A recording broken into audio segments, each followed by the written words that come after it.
is a short movie by the Irish Stem Cell Foundation which seeks to educate people about what stem cells are and what they can do for us. The human body is composed of over 200 cell types, each designated to a particular function. So for example, a pancreatic cell is involved in the function of the pancreas, and the nerve cell is involved in the function of either the brain or spinal cord. A subset of cells, however, are different. These are called stem cells. Stem cells have the capacity not only to make more stem cells, but also to make different cell types. For example, a skin stem cell can make all the cells of the skin. A muscle stem cell can make all the cells of the muscle. And a blood stem cell can make all the cell types of the blood. For many years, adult stem cells have been used therapeutically in the treatment of certain cancers and rare blood diseases.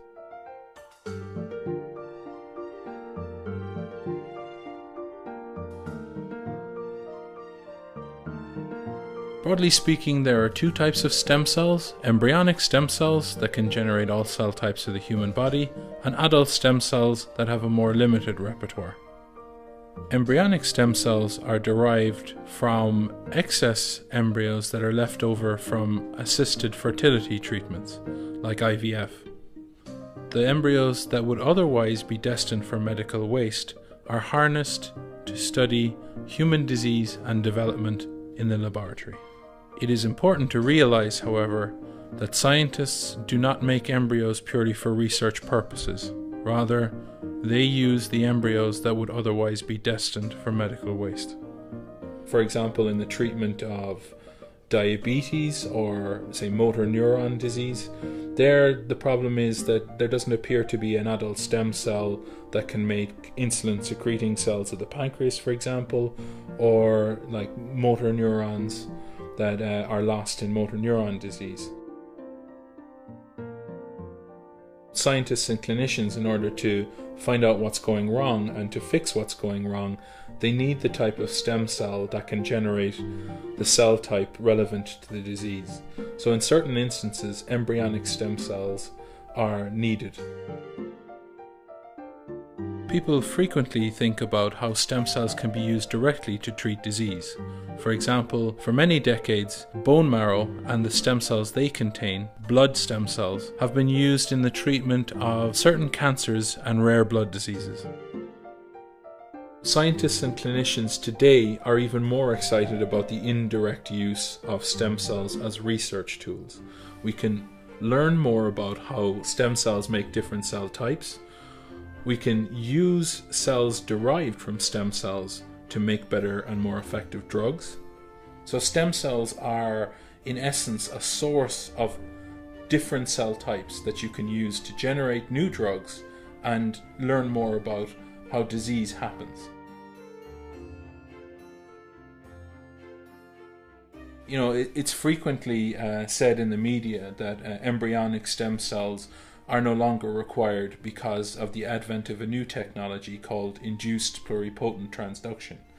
And this is simply not true, because embryonic stem cells will always be needed to study early human development and pathologies and diseases associated with those early stages of development.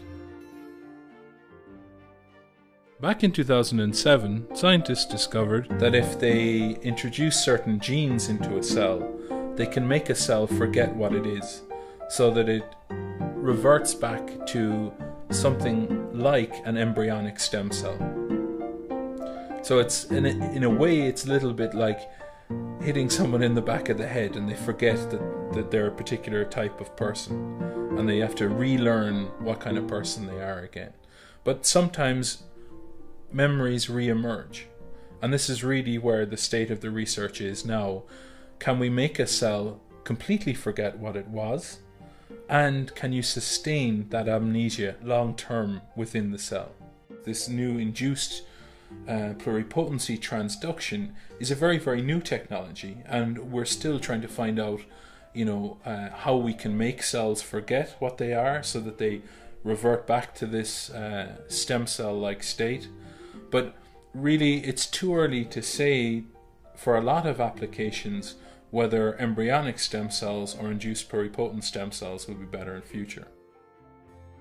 The Irish Stem Cell Foundation is basically a collection of doctors, scientists, patient advocates, patients, and policymakers that are joined together by their expertise in some facet of stem cell biology, either looking at how these cells can be used therapeutically, how they can be used as a research tool, what kind of ethics do we need in order to make sure that good research proceeds. We also need to understand the needs of patients, and we also need to understand the consequences of not having good legislation pertaining to this area, and how that affects not only the science and medicine in this country, but more importantly, the patients in this country.